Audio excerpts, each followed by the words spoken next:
Good afternoon. Two hands to go over. Both hands I'm in the cutoff. Both hands I have a pocket pair, and both hands I'm faced with a pre-flop two bet, pre-flop raise. So first hand I've got pocket sixes. This is a 10 NL game. We have mid position player open raises three big blinds. I chose to call. What is the open raising range with? This guy's a loose passive, definitely. Definitely loose passive. We can go ahead and, I have early position three bet with ace jack suited. I'm going to give this guy just kind of a, hey, we can target him. His raise first in's 10%, so he doesn't really like to raise a whole lot pre-flop, which means I think we can restrict the hand. So right now I've got 7% in mid position. I've got 13% in early position, 11% in cutoff, 14% on button. I'm going to guess his regular standard open raising is going to be in that 10% range.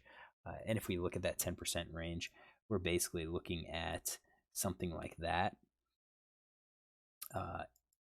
We can probably take out the smallest pocket pairs, and that I'm going to say that is his opening range. And we have sixes, and we are basically set mining by calling. Is that a good set mine? Well, he has about 30 big blinds behind, so it's kind of a good decision. It's a questionable decision. It's kind of like right on that borderline. Maybe we can call and profitably set mine, but normally we're not going to be able to set mine. We should be looking for other ways in which we can pick up the pots. That way could be possibly to three bet. If we three bet, what are we going to three bet to? Well, probably we're going to three bet up to 10 big blinds. If he calls that only leaves him with about 20 big blinds, and he's basically going to be pot committed. So I kind of think if I three bet here, he's probably just going to shove it all in with hands that he wants to play. And if he does that with the hands that he wants to play, I think we're going to be getting rid of the ace 10, ace jack, king jack, queen jack 10, jack 10, probably king queen. Basically, I think he'd only do that with sevens plus ace king and probably ace queen. And versus that range, we're going to be way behind. I mean, right now we're at 40%, and that 40% is because he does have a decent number of unpaired hands in his range. You get rid of most of those, we're not doing any good. So I kind of think this decision against this player is either to fold or just to call and set mine. One added benefit of calling is that we have the possibility of generating a multi-way pot and then picking up some chips from somebody else. Does that look like we have that here? I don't think so. He calls two bets, 16% of the time overall. He calls it 20%. He calls it at 12%. And we also have, three bets, 8%, 5% here. It's entirely likely that if we call, one of these guys might squeeze, he shoves, and then we're going to be forced to fold at that point, because I don't think we could take six multis away. So I think this is just kind of an uncomfortable spot. Tough situation because of his chip stack. I think I would probably fold today if I played this hand. So I just called. Big blind or a button called. I think that's the best we can hope for. Because he does have a big stack, and there is a possibility that we can make a lot of money if we hit. So villain 6 checks. So this is on a 9-5-4. His stacked pot's about 3. Right now, when he checked, I think that is revealing. I would expect, over pairs. Well, let's see here. I'm going to say sets and over pairs might check, and they might actually check raise. They may check, hope somebody bets, and then they can check raise all in and hopefully get a call. I think maybe the same thing could be said for the flush draw.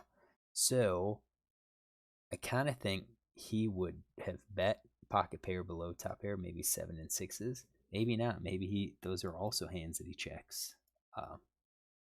So maybe he just checks his entire range here, and he really doesn't see bet just because he short stacked.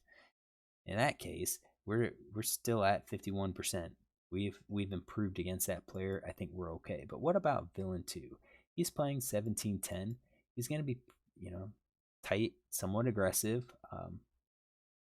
He calls 2 bets from the button, 20%, so 1 out of 5.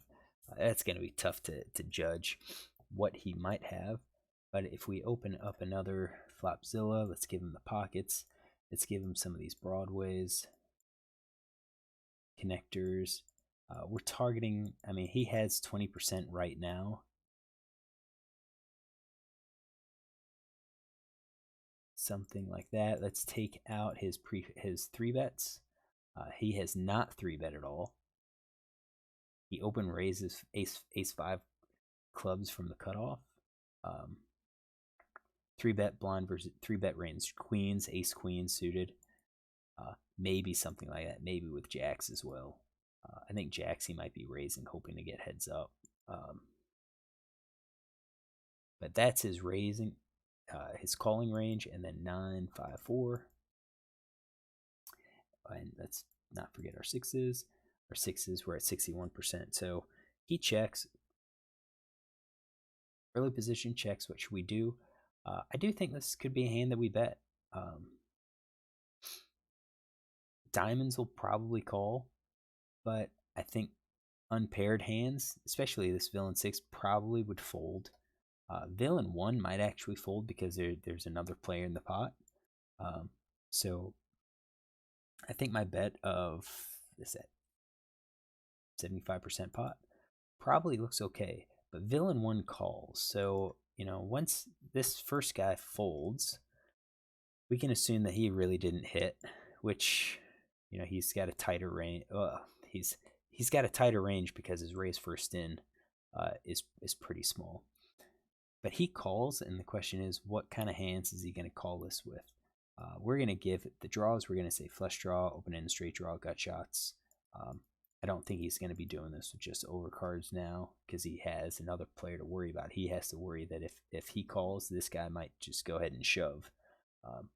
So we're going to say top pair, maybe the pocket pair below top pair, maybe middle pair. Middle pair is like the 5s, 7-5, 6-5. We're ahead of those. Weak pairs probably just give up. So I kind of, maybe middle pairs are going to give up too. Unless it's part of the flush draw. Backdoor flush draw. I think we're good. So 32% he calls versus that calling range. We're only 30.5. So we need to pick up some equity if we hope to barrel this. And what kind of equity are we looking for? I kind of think a 3 or a 7 would give us some equity. Of course, I think a diamond gives us a little bit of equity, but I think flush draws are in his range, and especially at the calling range. We see here that it represents almost a quarter of the cards in his calling range. So I don't think a diamond's going to be that great for us. I think maybe an ace, maybe a king might be okay. But that's kind of questionable because we didn't raise pre-flop. So if we didn't raise, I think it's harder for us to have an ace or a king. So we took a stab, and I don't, at this point, I'm not sure what we could continue with on the turn, but we did pick something up. So I was going to say, I don't know what we could continue with on turns other than like some of the perfect cards that we can get, and the perfect cards are going to be few and far between. So I guess it kind of makes me think maybe I should have just checked there. Maybe I should have checked and seen what happens. Check instead of trying to buy this pot down. I think maybe that was the play. So I hit trips. And now I'm just going to bet again. 19.5 out of 26. I don't think that's 2/3. I don't think that's, I'm sorry, I don't think that's 95%. We'll check since we had the calculator on. It is. So I did 75% pot again. That, again, I'm representing strength. 2 bigger pots right now. That could be ace 9 right there. Or possibly 10s or maybe even jacks, if I could call that way. And then we get a raise. And that's kind of interesting because it makes you, you have to pause and think, okay, well, what is he going to raise with? And when you look at his raise, he did a min raise. And I think a min raise on the turn represents something different than a mid raise on the flop. So I think this min raise is really looking at, hey, I really want you to raise more. And that kind of makes me think that he's got at least 2 pair or better. So I don't think top pair is going to be in his range. I don't think flush draw. I don't think open-ended straight draw is in his range. I don't think any of these draws are in his range. I think he has top pair or 2 pair or better. I don't even think an overpair. I think an overpair would have raised on the flop and not really did this kind of min raise thing. I think he would have called again because he would assume I have ace 9. But here, I think what he's doing is making a small bet, possibly hoping that I'm going to come over the top. 2 pair, 5-4, he could do that. A set could do that, or a straight. He could have that 7-8. So right now with that hand, I'm at 61%. I do think we could just call and see what he does. But would he? How many players do I actually think do this with 2 pair? I don't think so. I mean, it could happen. Could happen. What about this player specifically? I mean, he's definitely aggressive when he comes in. Well, looks aggressive. C bets are basically 1 out of 1, 3 out of 4, then 1 out of 1 on the turn, 1 out of 1 on the turn. And I know I'm not going to have enough hands to really look at, raise C bet. So this is the first time he's ever done that. What about his fold to C bets? 33% when he's in position, 67% when he's out position. I don't think he's a crazy player. He hasn't really 3-bet, so I almost think we're looking at trips or maybe even that straight. And I think I'd probably weigh it more to the straight. So 2 pair, again, 2 pair might have raised on the flop because the diamond draw was out there. Straight requires him to have played 7-8. That's the catch. So we're still favored. I think I would probably call and see what happens. I shoved. And I think when I shove, and that's the thing, if I shove, and he's playing 2 pair, right? If I shove, what is he going to call with? I think he's going to fold everything except a straight and a set of 9s, and those are the cards that beat us. So I think that was probably a very bad play for me to raise. I should have just called, seen the river, and probably not lost as much. He calls, 3 comes out.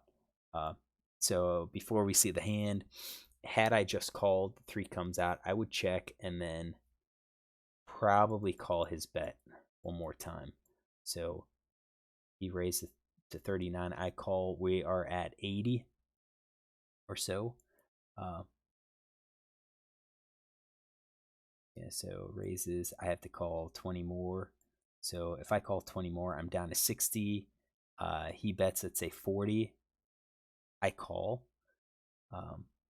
He bets 50 and I call instead of raising. I still save, 10 big blinds or so.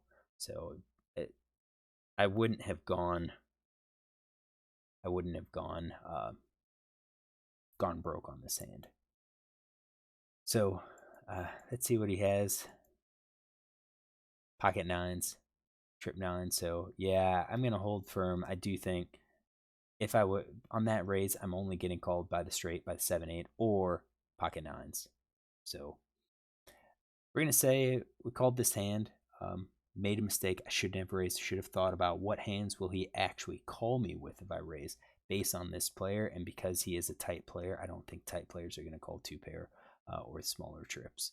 I think the way we played it was trips. All right, so this is hand number 1. Let me close things out and look at hand number 2. All right, hand number 2 is jacks. This is going to be a shorter one. So we have villain 15, open shoves for 100 big blinds. This is a 10 NL game, and I get pocket jacks. Should I call or should I fold? Question is, what kind of hands is he going to do this with? And unfortunately, we don't really have any solid read other than he's playing 42-21 with 13% 3-bet range. those numbers right there suggest to me that he's going to make this play with a wide range of hands. I don't think aces or kings or ace kings willing to do this. I think it's going to be somewhat weak. If I remember this player, um, I think he may have just taken some beats, may have just taken a hit and either had to rebuy or top off. So I kind of think we're looking at, I don't even know if queens, we're going to say, let's say tens to deuces.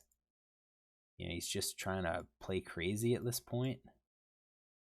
Maybe something like this. Just hoping to take the pot down. And maybe it's not even those gappers. Maybe it's just going to be, that just going to open shove.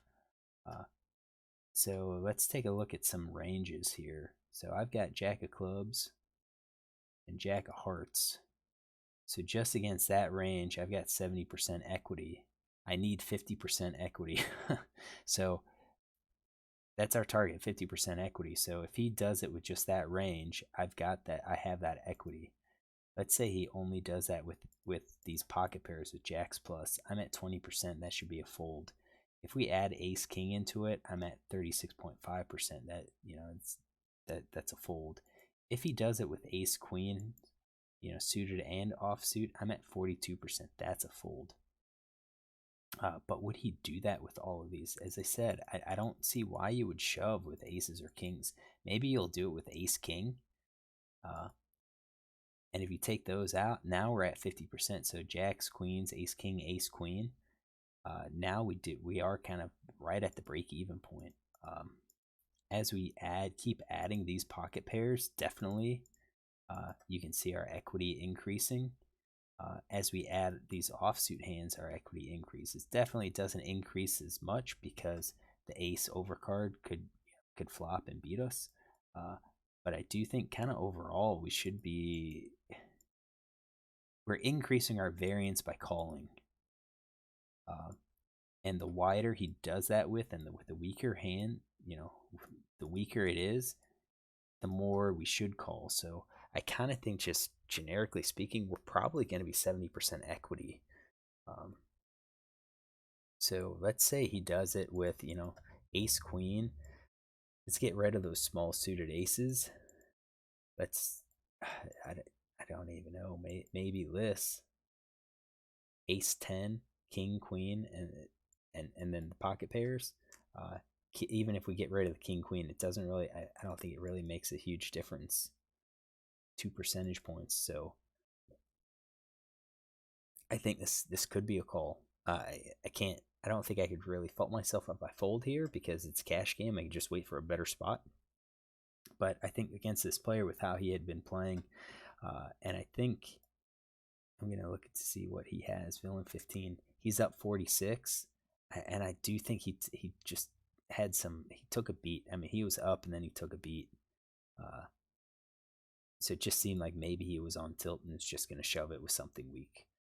So I called all in,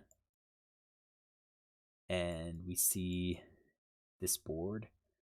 And I do think the ace is just horrible when it comes on the river.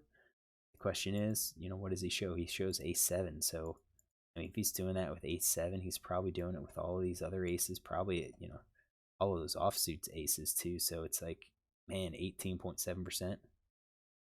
I think we made the right call. Although, again, as I said, you can't really fault anyone for folding, pocket jacks and saying, look, it's a cash game. I'll just wait for a better situation. But I present this because it's kind of you have to think about, what's this player? He's playing raise first ins, 14%. You'd expect him to raise normally, and he was raising normally, and then all of a sudden he just goes a7. And I think this is just kind of unlucky a little bit. We were ahead all the way until the river. So that's just one of those 30% chances that they got there. All right, so this was hand number 2. Wasn't as long or anything, but I do think it's good to think about some of these all-in spots, and we might look at more all of these all-in spots where we don't have a decision on every street. and we may be doing that in the future. All right, hope you enjoyed it. Look tomorrow for a couple more hands.